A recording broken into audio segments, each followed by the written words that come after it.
Welcome again to another episode of Private Suit Talk. We have a special guest for us this evening. He was sponsored or viewed in Millennial Money, if I'm correct, showing how he was able to save a lot of money and get financial freedom. Welcome to the show, Todd. Right. We're honored to have Todd here.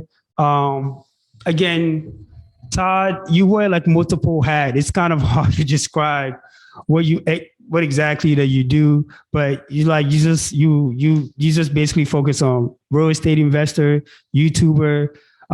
You do financial coach. And you all over the whole internet, and which is great. We're able to check out some of your YouTube video. We're able to check out your IG pages. And it's really great to see some of the impact that you are able to make based on your personal experience and now the work that you do.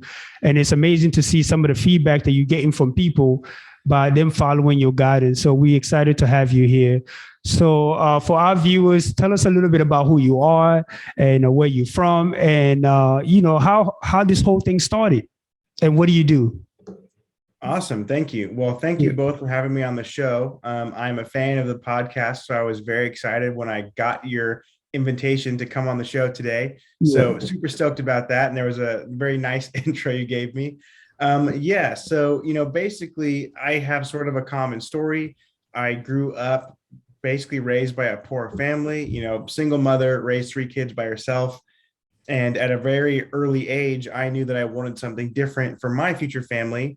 So I just sort of made a decision when I was 12 years old, like, hey, I got to go out, I got to hustle, and I got to make millions of dollars. And so I've been on that track since I was a kid. And if you fast forward to today, you said it in the intro, but I am a really heavy real estate investor. That's sort of how I make the bulk of my money. I also invest into stocks, bonds, even crypto, stuff like that. Just very entrepreneurial, starting businesses, doing things that are a bit unorthodox.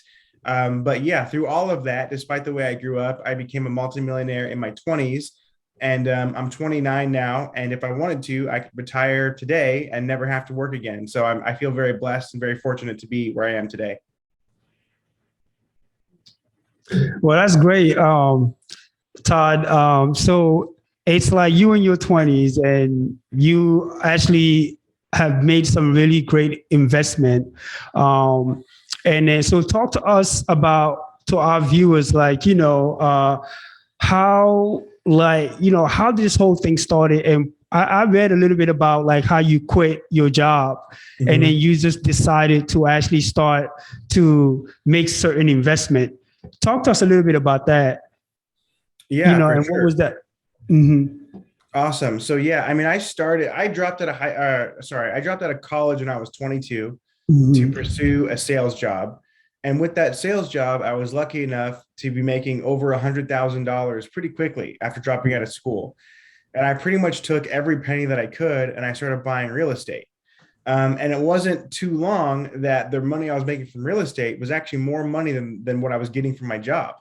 So my style is a little strange. I basically buy homes, new construction homes, and I rent them out by the bedroom. So I'll have one house, right? But instead of renting it out to one family, I'll rent out each individual bedroom to people that don't mind having roommates. So if I have, let's say a 6-bedroom house, I can rent it out at $1,000 a room and make $6,000 a month on just one house. So that's pretty much how I've done it. And I kept buying property after property. And you're probably referring to the Business Insider piece I did on me. Yes, I did eventually quit my 9 to 5 because, the money I was making from real estate was just so much more. I was making about $150,000 from my job. And last year I made, I think 10 times that from real estate, like 1.5 million is what I made from real estate, as opposed to $150,000 salary for my job. So I did say goodbye to the 9 to 5, and now I'm just a full-time investor. And then with that, so two-part question I want to ask. So what specifically triggered you to go into real estate investment when you started, and why did it take so long, even though you're making maybe the same amount as your job, to actually quit your full-time job and pursue real estate investment full-time? Yeah, so I wanted to go into real estate for a couple of reasons.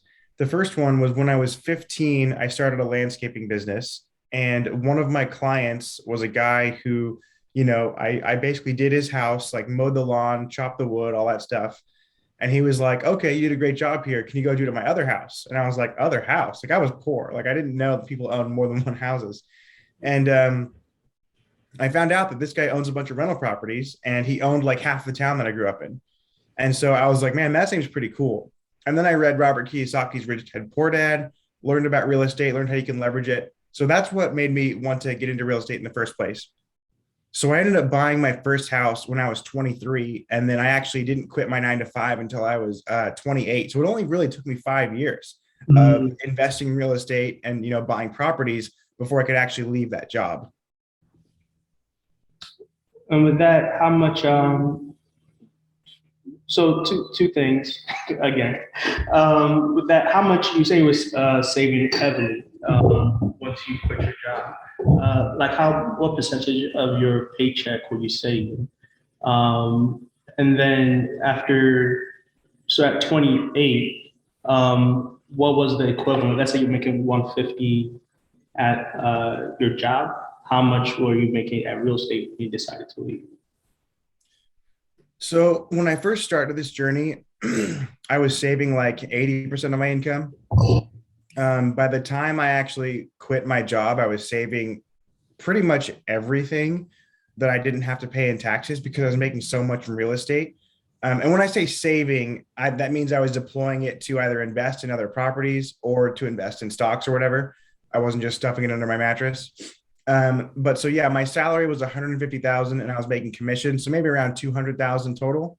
But the money that I was making from real estate was well over $1 million. When I quit my job, I was making, I think, gosh, what was it? $1.5 million last year is what I made from real estate.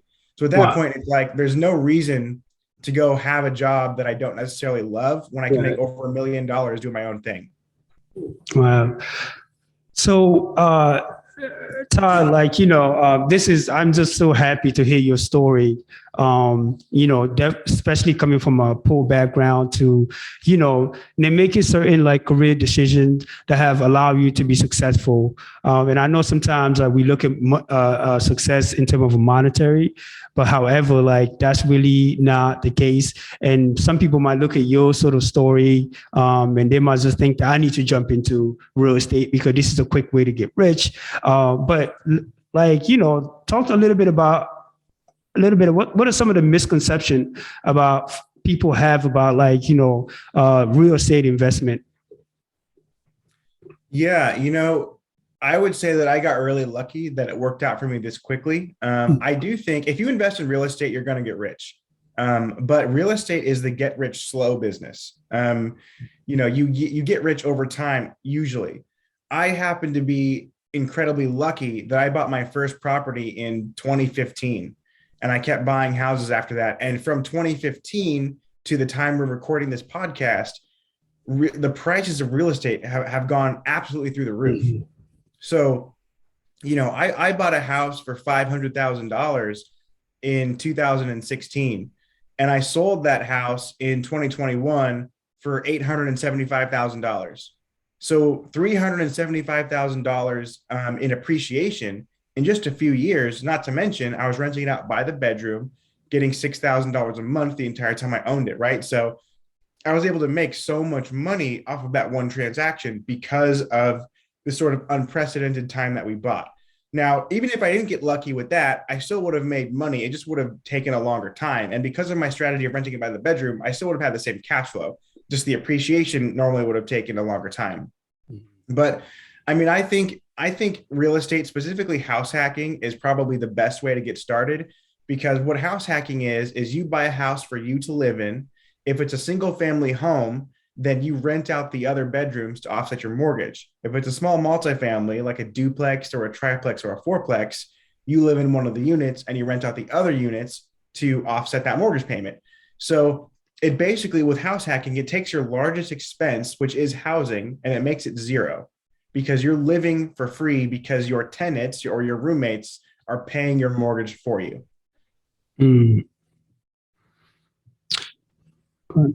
Yeah, with that being said, so there's a certain level of discipline you were able to, execute throughout this process. What's some of the most difficult things you have to overcome, or or rules that you abide by in order to get this far? Yeah, good question. I would say living below your means and avoiding lifestyle inflation. Living below your means is just like you take home a paycheck and you don't spend all of that paycheck or more than that paycheck. Some people go into debt because they're buying things on credit they can't really afford. So living below your means, and even when your means increase, meaning you start making more money, don't increase your lifestyle right away. You can do that eventually, but while you're putting that foundation together, live as cheaply as possible so you can have that money to invest, right? So I didn't do a lot of partying in my 20s. I didn't do a lot of, going to the club and hanging out with the boys. I just didn't do it, right? Mhm. But now I'm 29 and I never have to work again for as long as I live. So for me, those years of sacrificing and taking all that money and just investing it instead, that was well worth it because now I can party for the rest of my life if I want to. Now I have no desire to go do that, Mhm. but it just goes to show that if you are disciplined in the beginning, you can live whatever life you want to in the future. With that being said, it feels a little bit kind of it can get hectic sometimes, with life changes, work, and being disciplined all the time. Mhm. What kind of things help you relieve that stress in your process to acquire wealth? Hey, that's a great question. I'm really big into MMA, so I go to the dojo and hit a punching bag or hit a guy if he's down to spar. So that's good. And hitting the gym is always good for me. Taking long walks, listening to music. I do kind of have a chocolate chip cookie addiction, so I, I eat a lot of cookies, but Right. nothing destructive. I'm not like doing a bunch of drugs or anything like that. But yeah, I mean, this life is a stressful one, right? I mean, when you're building a business, um, you're always looking for what can go wrong because if it's bad enough, it could potentially bankrupt you, right? So you do have Mhm. to be on your game, and it is stressful. So you have to find healthy outlets. For some people, it's reading, or gardening, or golfing, right? For me, it's going to the gym, and then probably with my wife, we travel a lot. We just go somewhere to get away and we unplug, and so that's the best thing that I can say. So would you say traveling is one of your guilty pleasures? Like when you go Yeah. traveling, you prefer like a five-star hotel or the Airbnb or how that goes?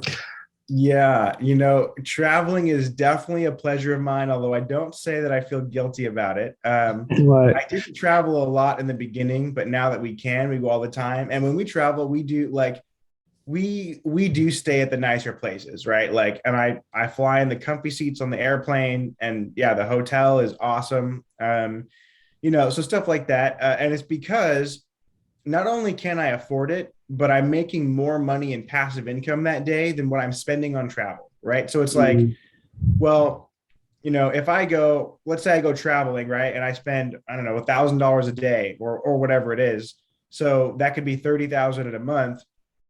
Well, I've made $150,000 that month, so I've made five times, what I'm going to go traveling, and not having to work 40 hours a week for that money either.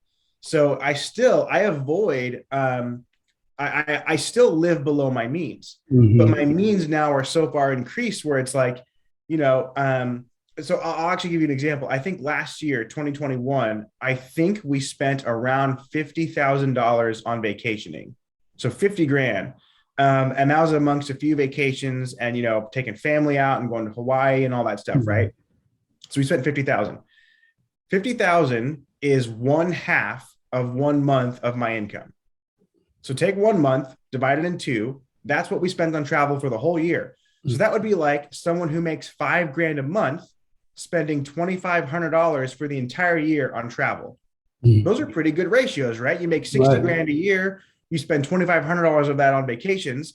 I happen to make $1.5 million or whatever it was, $1.8 million, and I spent 50,000 on travel, right? So it's again, it's just it's as the means increase, you can increase your fund, but don't increase the percentage of what you spend in fund. So like you just it's the same, it's sort of the same ratio, if that makes sense. Yeah. Mhm. Right. And again, Todd, we're so honored to have you on our talk show. You definitely an entrepreneur that especially for our generation who continue to really redefine success, but also like, who are trying to really pave the way for like the new generation who are really trying to make it into this new world that we live in now. Because I think the tide is turning a little bit. Well, a lot of young people are starting to really kind of like digress from the traditional way of making wealth and building wealth. Like, what are your advice for young people today who are really trying to be where you at, or who interested in like either trying to create their own business, trying to become an entrepreneur, or trying to get into real estate? What's your advice for them, given today's market? Yeah, really great question. So I think there are sort of two tracks, right? You can do what you love, or you can do what makes money. And hopefully whatever you decide to do is both. Hopefully you love what you do and it also produces money. That's not always the case. Mm-hmm. So, what I sort of am passionate about, like, as far as like activities that I do, doesn't actually produce any income. So I had this thought where it's like, okay, well, what can I do to make a big impact? What can I do to make a lot of money so I can free up my time to go do the things that I enjoy? And what I found was starting a real estate company. And I knew that for a couple of years, I would have to blitz and really not have a lot of fun, but it could set me up to, go do the things that I like that don't produce income, like traveling or, whatever it is. So, for young people today, I would say there's a lot of propaganda out there sort of bashing the 9-to-5 because everybody wants to be an entrepreneur. But remember, how I started was I got a job and I used that job to buy real estate. So don't feel like you have to just not even get a job and just start a business immediately. That can come later, and you can have side hustles and all these things. I would just say, like, live a life that you enjoy, whatever that means to you. So for some people, it's a lot of money. For others, it's a lot of free time. But there's so many opportunities out there right now. I mean, just with the internet and coming up, with Meta. I mean, people are becoming millionaires selling JPEGs right now with NFTs, right? Like, there's so much opportunity. You just got to decide what you want and go after it. That's powerful. Thank you for sharing that. And I think for a lot of us, like, that really resonate with us. And I think at the end of the day, one thing that doesn't change is like finding what you're passionate about, but also like finding something that will help you to build the capital and the wealth to continue to allow you to do what you love. We're just so happy to hear that you in this space where, you are able to become a very successful real estate entrepreneurs. But let's also talk about, how you are an individual who never becomes stagnant. You just look at your real estate success and you like, hey, I'm making millions now. Like, I'm good. I don't need to do, but I'm hearing that you also like thinking about other venue to continue to build onto your wealth and success. Talk to a little bit about that and where you at and what are some things in investment that you're making right now.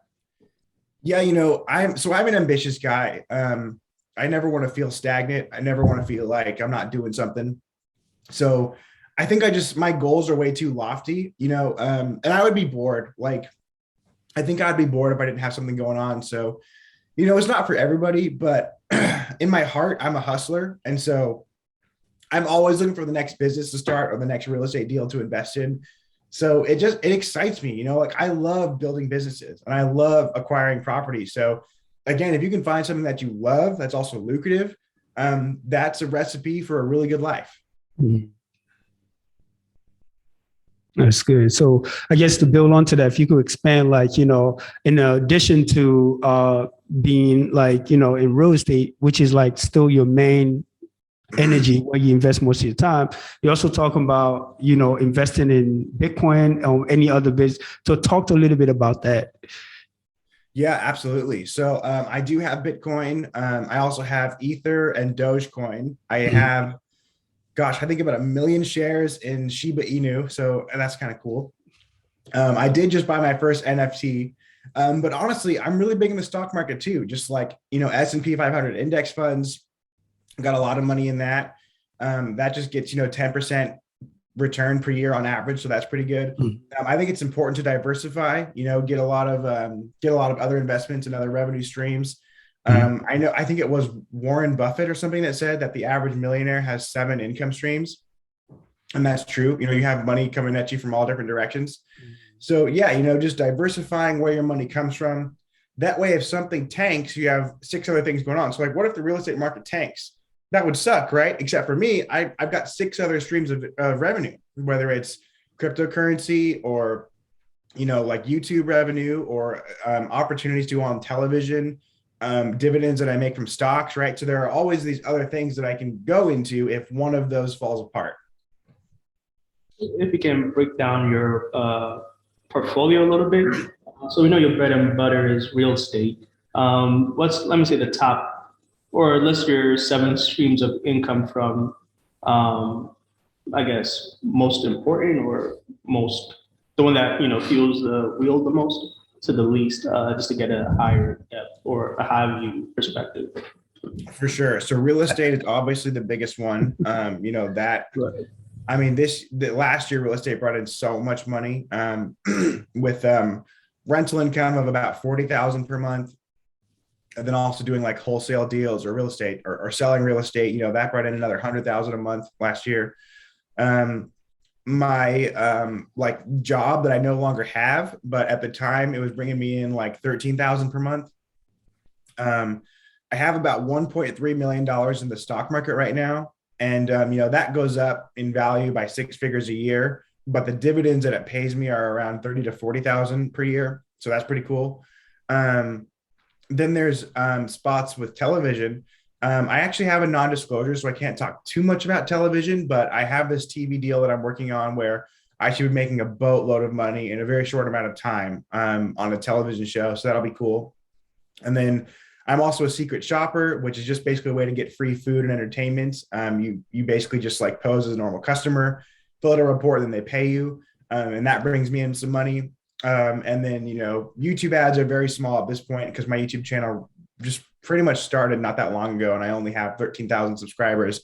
But as you said, yeah, the main majority of that for sure is real estate. Well, I'm just like hearing you share all these things that you're doing, Todd. I'm just trying to think about, how does he sleep at night? Because I do think sometimes there's this perception, like when people see the numbers, you're like, man, Todd is like a millionaire. He's doing this. But, I think when someone just really pause and pay attention to your daily life or daily activity, I think they'd be shocked to see the amount of hard work that you put in to be successful. So my thing is, my next question is basically like, for you, like, is there a formula to success, and how do you define success based on everything that where you at right now? Yeah, that's a good question. So I think what is successful to me might be different than what's successful for you guys, which could be different than what's successful to your viewers, right? For some people, being successful might be to, make $30,000 a year, but spend all your time with your wife and your kids, right? And that's fine if that's what successful means to you. For me specifically, like if we're just talking about financial success, there is a formula to it. Your bank account will be a reflection of your daily habits. Barring the untimely death of a spouse or like a medical emergency that sends you into crippling debt, the balance in your bank is going to be a result of your daily habits. And so for me, it's about having really good financial habits. Absolutely. Yeah, right. And then investing as much as I possibly can. Spending zero time complaining about how life is unfair because it's unproductive and it's not going to change anything. And then, really just honing in on revenue generating activities. So I personally don't clean my house. So I'll talk about that. Why don't I clean my house? Okay, well, I have a house cleaner come in that I pay to clean my house. It takes her like 2 hours, right? Some people think that's pretentious. Some people think that like, oh, you have a maid, you think you're really, really cool. Or the only reason you have a maid is because you're rich. On the contrary, in part, I am rich because I have a maid. Okay, so again, what do I mean by that? When I hire her to clean my house and it takes her 2 hours, if I instead clean it myself and took 2 hours of my own time, that's not time that I'm using to look at the next real estate to buy. Okay. Or when I was in sales, I would make about 15 phone calls per hour. So in 2 hours, I can make 30 calls. Of that, I'll sell 3 accounts and I'll make on average $10,000 a pop per sale. So in those 2 hours, when I'm cleaning my house, I could be instead setting myself up to make $30,000. So in other words, I focus only on revenue generating activities. If it's something that's not going to make me money, I hire somebody else to do it because I can hire somebody else to do it in the amount of time, and what I pay them for their time is going to be less than what I make if I use that time to go make money. So, and that can be anything. That can be, getting your groceries delivered or whatever. And I'm not saying that before you start making money, you got to outsource everything. I'm just saying for me, because I've built up such a high level of skill when it comes to sort of high income earnings and high income potential, it makes sense for me to not do anything that isn't going to make me money. Instead, just outsource that out so I can free up my time to go do the stuff that brings in revenue. Yeah, go ahead. Yeah, I was saying that's kind of like an important thing to highlight. Especially, so some people who don't have, insight into the real estate market, there's a lot of research behind it before you, let me say, execute a deal or buy, and the time to like close on a house is very time consuming. On top of that, you still had your 9 to 5 till about last year, right? So those kind of things help, facilitate or streamline where you want it to be in the future. And with that being said, like within the time constraint of, everything going on, how easy or how hard is it to actually close a deal? Let's say let's just say last year, how many deals were you able to close and like what's the amount of effort or hours needed in order to do that? Yeah. So last year, let's see, I think I did 7 deals last year. So not very many, but it doesn't take a lot of real estate. I mean, because these are big, 6-figure transactions, right? I had a day last year where I made $400,000 in one day, right? I mean, that's pretty crazy. So yeah, 7 deals what I closed last year. It was work, but I wasn't working 40 hours a week on it. It was certainly less than that, so it was less than like a normal full-time job. So, but again, this is after I've been doing it for 5 years though. So when I first started out, I was working probably 17 hours a day. When I factor in my 9 to 5 and my real estate business, I was working 17 hours a day. And that was 7 days a week, by the way, not just Monday through Friday. By the end of my career, sort of speaking, I was working like 20 hours a week. And then I quit my job. So now I don't work hardly at all. And the money keeps rolling in, but it's because I worked a crazy amount in the beginning and I built up that foundation. Right. And Todd, my next question is this.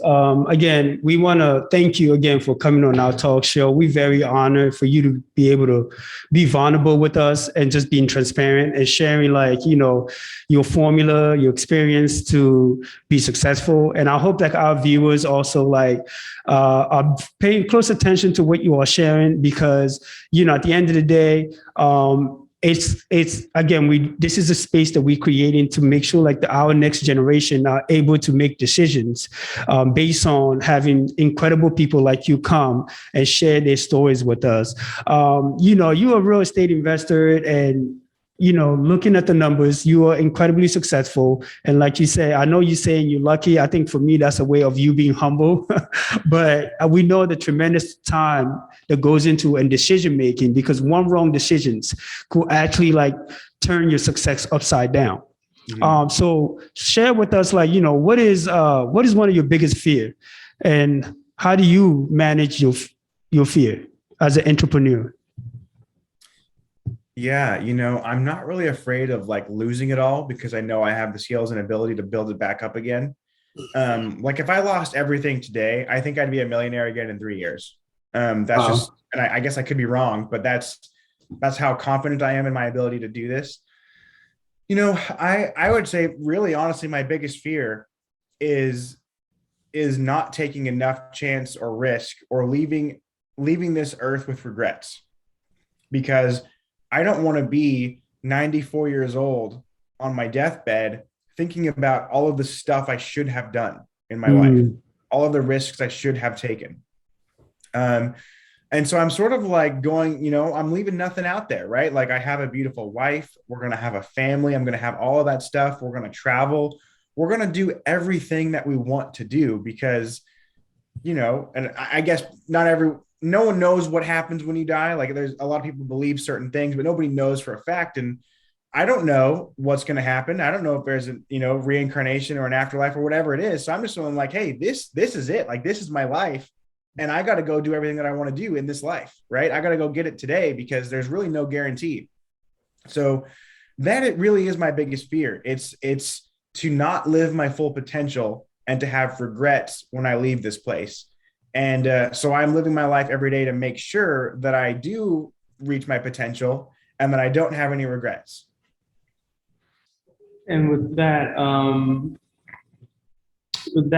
so with the Seattle market, I believe that's where most of your real estate portfolio is located. Is there a particular difference you see working in Seattle versus any other city?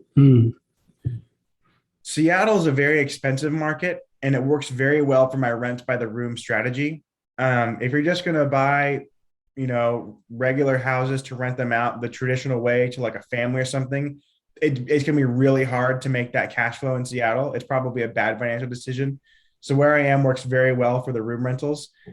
However, if you live in the Midwest, it's probably a much better idea just to buy a house and rent it out to a family, or to at least one unit, so to speak. So I would say in any high priced market, you want to look at the room rentals. In any low price market, look at the more traditional way. But yeah, I mean, Seattle's been great to me, but it's because of my sort of unorthodox strategy. That's good. I just have one to build onto Toby's question too. What are some, like you said, your formula is more so like you buy a property and you rent by the room. So what are some risks that comes with that? And I just think sometimes if everything goes right, your output is definitely you're maximizing your profit. However, if things don't go right, it could really like depreciate your business and your profit. So what are some risks that comes with that? Or just one other thing, is there any bad deals you've made or regretted in the past? Got it. So I haven't made a deal that was a bad deal. I've never lost money on a deal. So that's good. The risk associated with the room rentals is roommate drama, right? So like if the roommates don't like each other, or if it's a domestic violence case or, whatever, I do the best I can to mitigate it. Of course, it's not an exact science, but I try to match people by personality to make sure that they're going to be good roommates. I hire a house cleaner. She goes into every house once a week and cleans it from top to bottom. That way roommates don't fight about mess. I supply all of the toilet paper, soap, dish soap, paper towels, so that you're not the one buying it, but your roommate's always using it and eventually get pissed off, want to move out, right? So I do that stuff to sort of set that up so they don't fight about certain things that are petty. And then, every once in a while, there'll still be someone that's not exactly a great fit. And then I'll talk to them about choosing a different option where it is a better fit. So it's definitely not an exact science. There is more involved than just renting it out to a family because you're sort of managing these personalities. But it's so much more lucrative than a traditional rental that I found it to be worth it. That's actually a strategy I haven't heard before. Making sure you buy all the like toiletries and essentials for a house to make sure there's peace. And I guess everything goes accordingly. I don't think I've heard that anywhere else. It's pretty right. And some people might look at that as like, that's too much, this much necessary work. Why do I have to do all that? But that's definitely something new that I've heard as well. But so, I mean, Todd, like your strategies, I mean, do you see a lot of people emulating this? Because right now we're in the pandemics, the housing market is boom. Hopefully it will continue to be in this trajectory. Do you see other people like, emulating this, and how have it worked out for them? What are some of the feedback that you're getting for people who are really trying to kind of follow your path and your way of, investment? So I'm surprised that more people don't do it because it's such a lucrative strategy, especially if you need a house to live, you just get a couple of roommates and they pay off your mortgage for you. The handful of people that I've known to actually do this are making a killing. They're making a lot of money doing it, and they're really well off now. But you're right. Yeah, most people don't do this strategy of renting out houses by the bedroom. It's so unorthodox and just so not the normal way of doing things, but it's quite lucrative. And everyone that I know who's tried it has made a lot of money from it. Mm-hmm. And if, let's say, one of our viewers wants to, start this process, what's the basic things they need to know in order to get going? It's a great question. I would say, if they don't have credit already, establish credit, because you want a high credit score in order to get a good rate from the bank. Typically, you want to buy in an area that is an undervalued area that's going through a transition. That's going to be the best for appreciation. So I bought houses, right outside the city of Seattle that were sort of overlooked. And then, they started putting in like, here's a new grocery store, here's a new library. And I bought, boom, right then. And now the neighborhoods have gone up and up in value, right? And so now my houses are worth a lot more. Yep. You also want to buy in areas that don't have an HOA, which is just a homeowners association for anyone who doesn't know.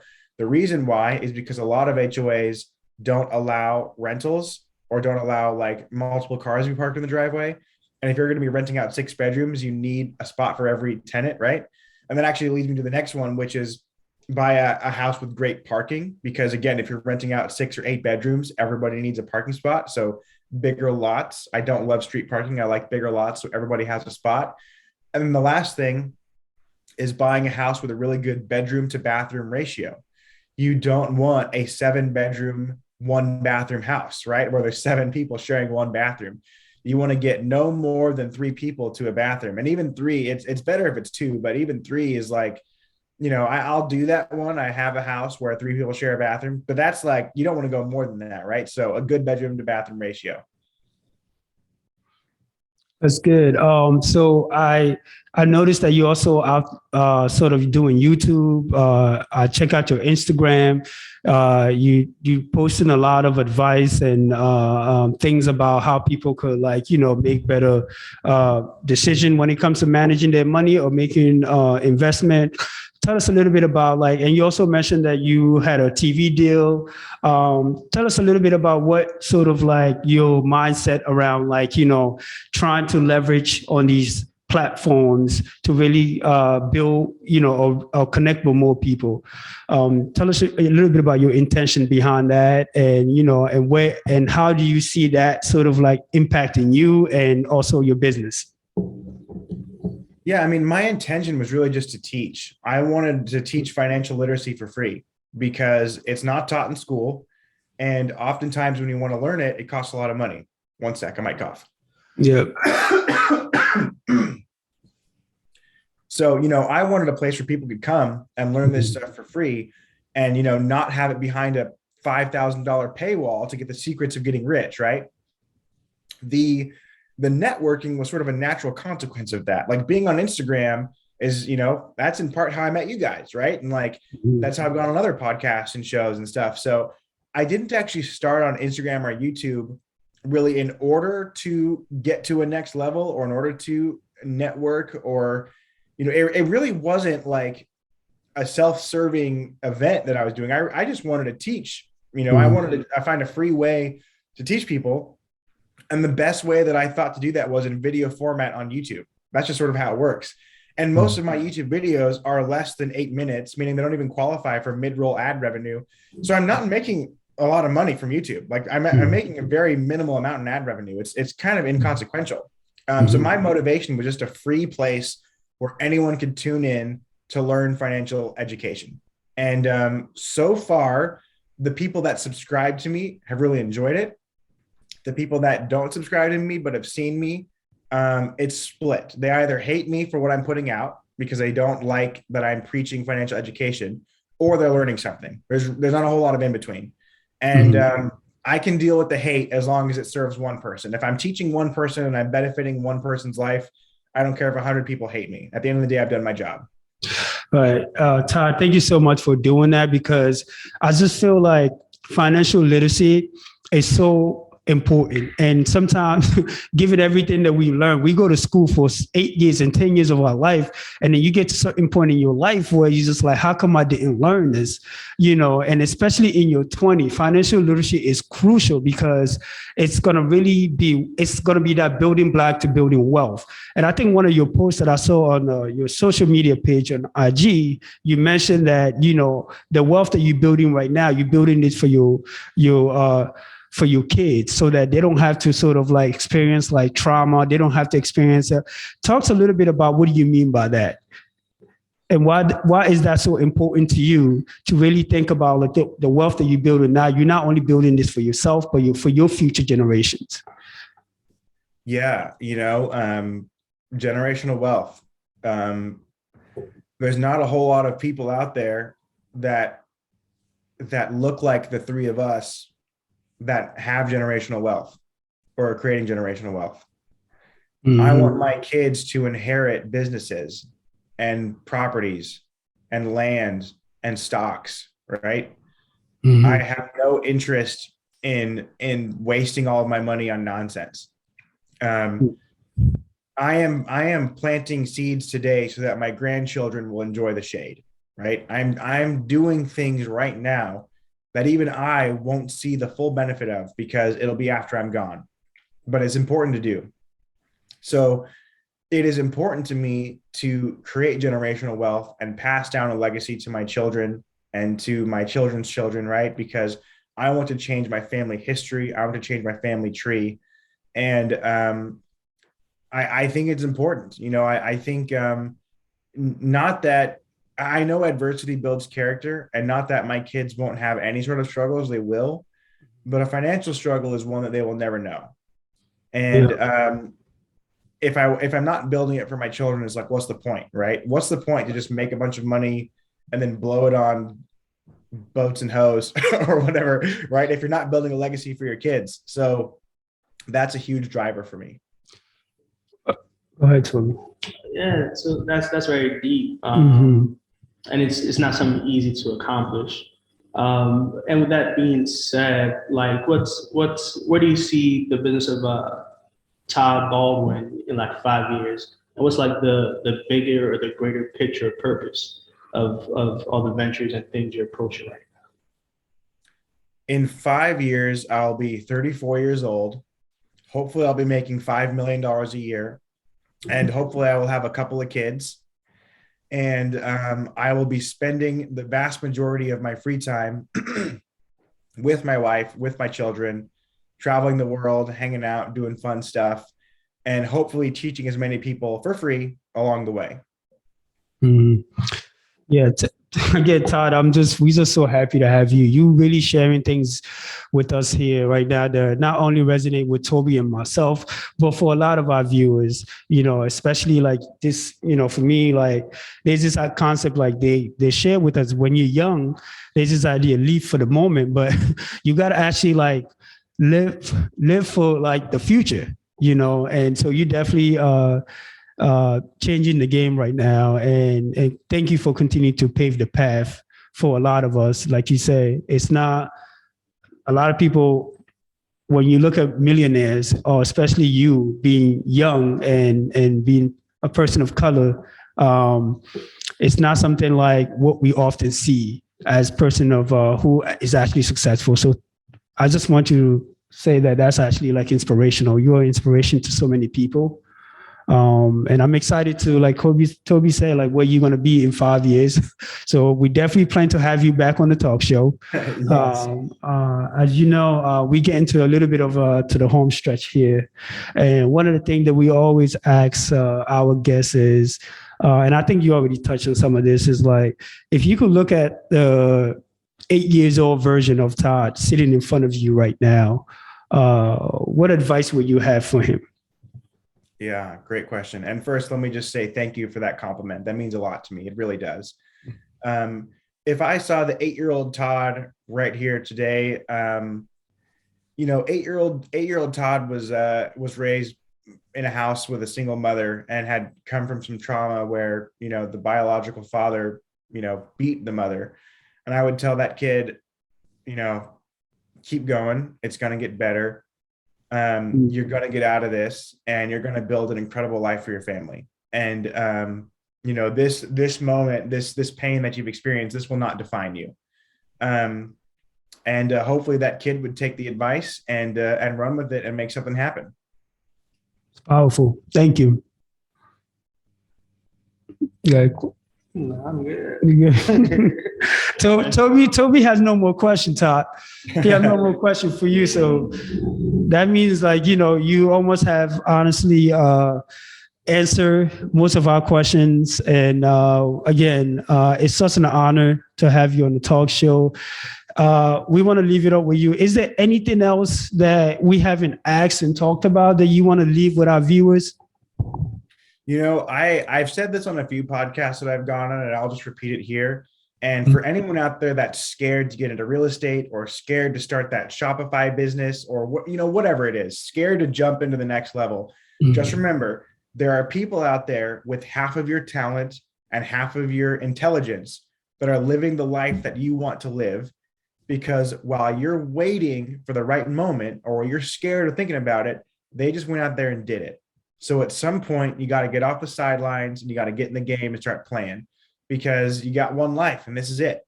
So don't watch it pass you by. Get in there and make something happen. That's a great way to close out the talk show. Thank you, Todd Baldwin, again, for joining us on the Pepper Soup Talk Show. Again, we're going to continue to have more incredible guest speakers come on our talk show to continue to really empower our generation, and especially for those people who are really thinking about becoming an entrepreneur and really have their dreams. Understand, folks like Todd, he had this dream and he's living his dream. So if he could do it, we could all do it. So continue to tune in as we continue to bring more incredible guests like Todd. So Todd. So we want to make sure our viewers are able to actually follow you and continue to gain more knowledge from you, because you're a huge asset in so many ways. So where can they find you? Thank you. Yeah. My Instagram is @ToddJBaldwin. And I do have some videos on YouTube teaching everything I know for free. And that's just my name, Todd Baldwin. And yeah, that's how you find me. All right. That sounds good. Well, Todd, thank you again. We appreciate you. We know you in a different time, but it was an honor to talk to you. All right. Take care. Thank you. All right. Bye-bye.